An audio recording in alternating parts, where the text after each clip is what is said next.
Bonjour à tous.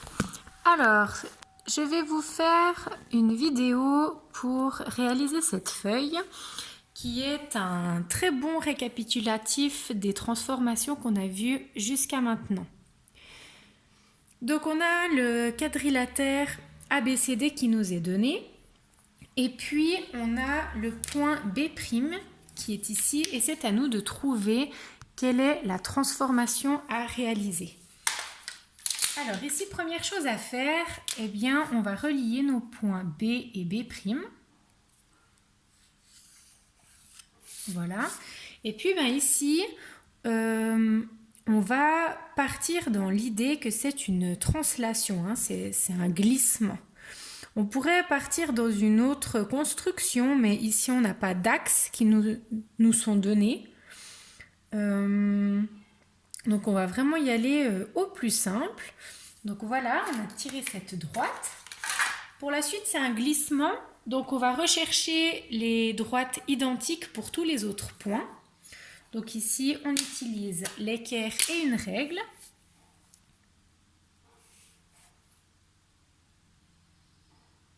On prend appui bien précisément sur la ligne. On pose la règle et ensuite on va glisser. Voilà, et donc pour chacun de mes points, je tire les droites.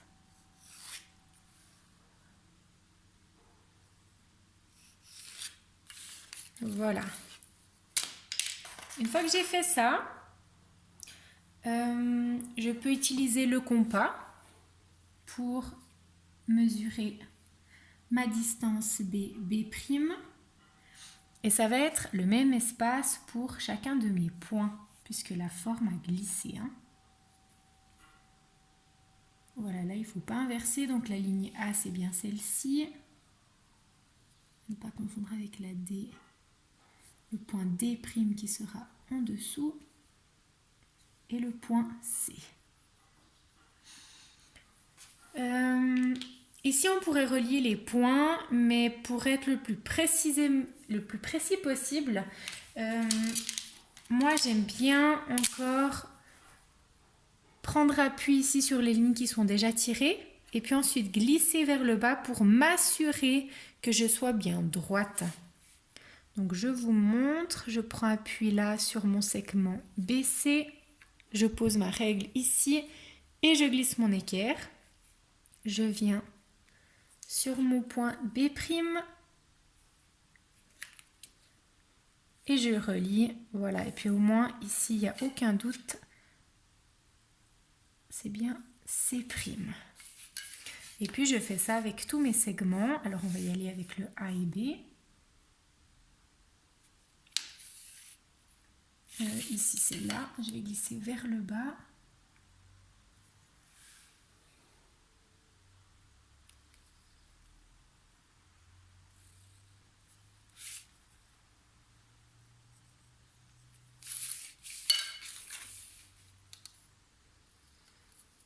Plutôt comme ça.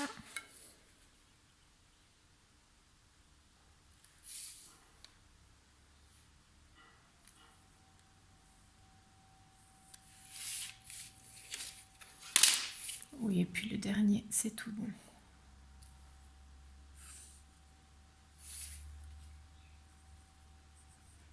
D' et C'. Voilà, ma première transformation.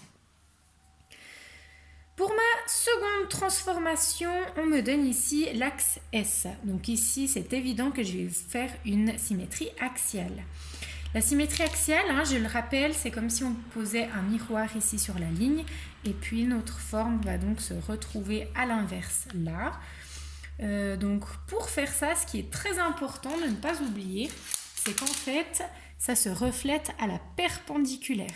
Ma forme, elle ne va pas se trouver là, hein, elle va vraiment se retrouver en face. Donc ici, j'utilise à nouveau mon équerre que j'appuie entièrement sur mon axe. Voilà. Et une fois que j'ai fait ça, je vais simplement glisser. Alors, bien être précis. Voilà. Et là, je vais commencer avec le point B'. Mes droites sont perpendiculaires, donc je peux vraiment passer sur ce que j'avais dessiné auparavant. Hein. Voilà. A', D', et C'. Oh là j'ai bougé, je le refais.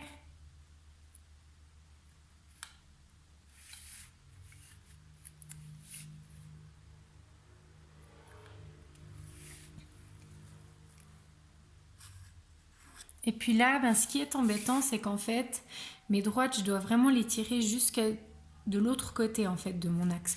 Donc ici, je vais simplement les prolonger.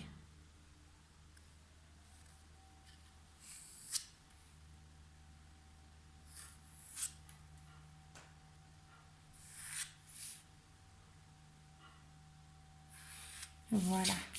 Et puis ben, c'est ici, hein, c'est perpendiculaire, donc angle droit 90 degrés de partout. D'accord, ça c'est pour montrer que c'est bien angle droit. Une fois que j'ai ça, j'utilise mon compas. Je prends mon espace de mon axe B' et que je reporte de l'autre côté.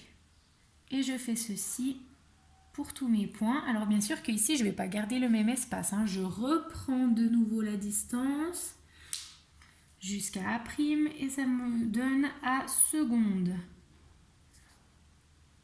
D. Et enfin C'. Tac, et C seconde.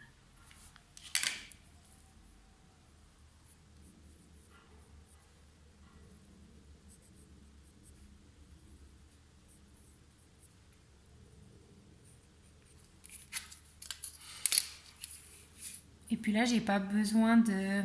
Enfin, je ne dois pas glisser, hein, comme je l'ai fait tout à l'heure. Ici, ça ne servirait à rien de mesurer là, enfin de prendre appui, puis de faire glisser, puisque c'est l'effet miroir. Donc ici, je relie directement. A, B, C,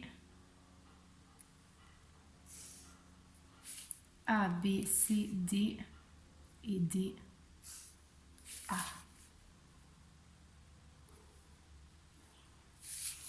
Voilà.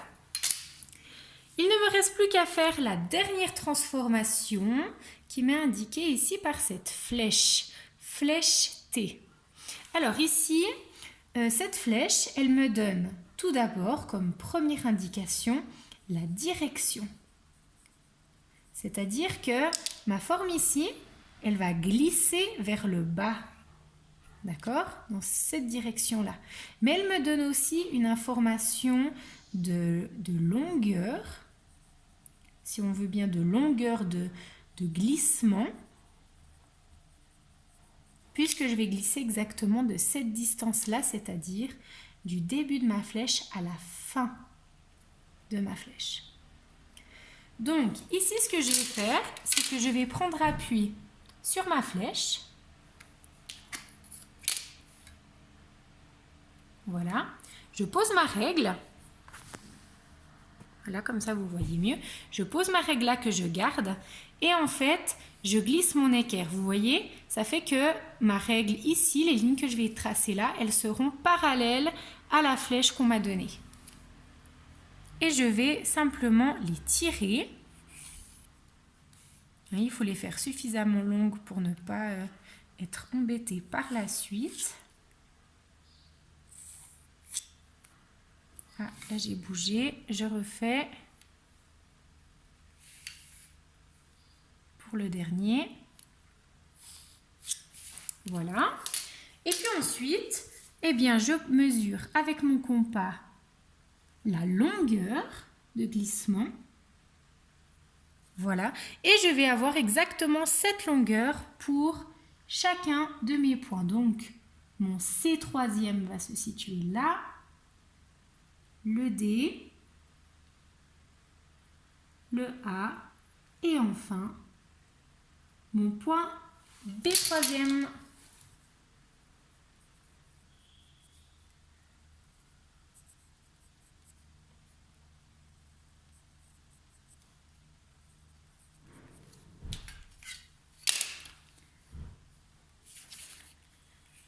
Alors A, B, C c'est D et A. Voilà, vous savez tout. Bon travail!